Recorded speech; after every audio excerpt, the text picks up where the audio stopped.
প্ৰথমবাৰৰ বাবে জুবিন গাৰ্গৰ চিতাভস্ম বিসৰ্জন নগাঁৱত বৃহস্পতিবাৰে দিনৰ প্ৰায় 12 মান বজাত বৈদিক নীতি নিয়মেৰে প্ৰথমবাৰৰ বাবে জুবিন গাৰ্গৰ চিতাভস্ম বিসৰ্জন দিয়া হ'ল নগাঁৱত।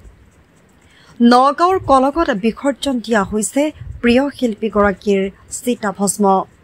পুষ্পসজ্জিত নাৱেৰে কলগত বিসৰ্জন জুবিন গাৰ্গৰ চিতাভস্ম।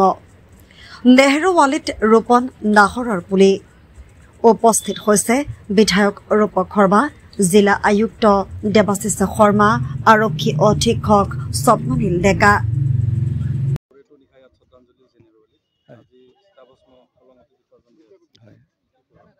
কলঙত বিসৰ্জন দিয়া হৈছে আৰু মই ভাবোঁ যে জুবিনে সদায় আপুনি দেখিছে নদীৰ লগত পানীৰ লগত আৰু সদায় তেওঁ এষাৰ কথা কৈছিলে যে তেওঁ ব্ৰহ্মপুত্ৰক তেওঁক উটাই দিব লাগে বুলি কৈছে। মই ভাবোঁ আজি তেওঁৰ সেই মনোবাঞ্ছা পূৰ্ণ হৈছে।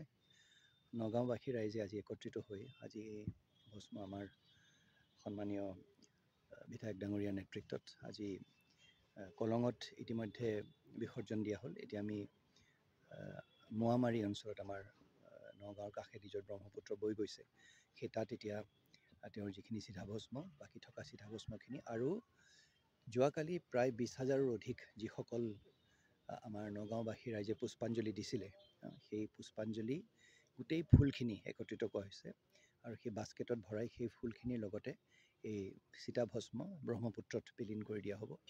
আৰু মই ভাবোঁ আজি ওপৰৰ পৰা চাগে জুবিনে নিশ্চয় খুব ভাল পাইছে। যিহেতু যোৱাকালি চিতাভস্ম আমি নগাঁৱলৈকে লৈ আহিছিলোঁ সকলোৱে মৰমৰ শিল্পী জুবিন গাৰ্গৰ, আৰু সেই চিতাভস্ম যোৱাকালি হাজাৰ হাজাৰ মানুহে শ্ৰদ্ধাঞ্জলি জনোৱাৰ পাছত আজি কলঙৰ বুকুত বিসৰ্জন দিয়া হ'ল। আমি কিছু ৰাখিছোঁ তাৰে অলপ য'ত জুবিন গাৰ্গৰ নামেৰে যিখন স্মৃতি ক্ষেত্ৰ হ'ব তাত কিছু সংস্থাপিত হ'ব আৰু কিছু আমি লুইতৰ বুকুত আৰু ব্ৰহ্মপুত্ৰত আমি আজিয়ে বিসৰ্জনৰ ব্যৱস্থা কৰিছোঁ।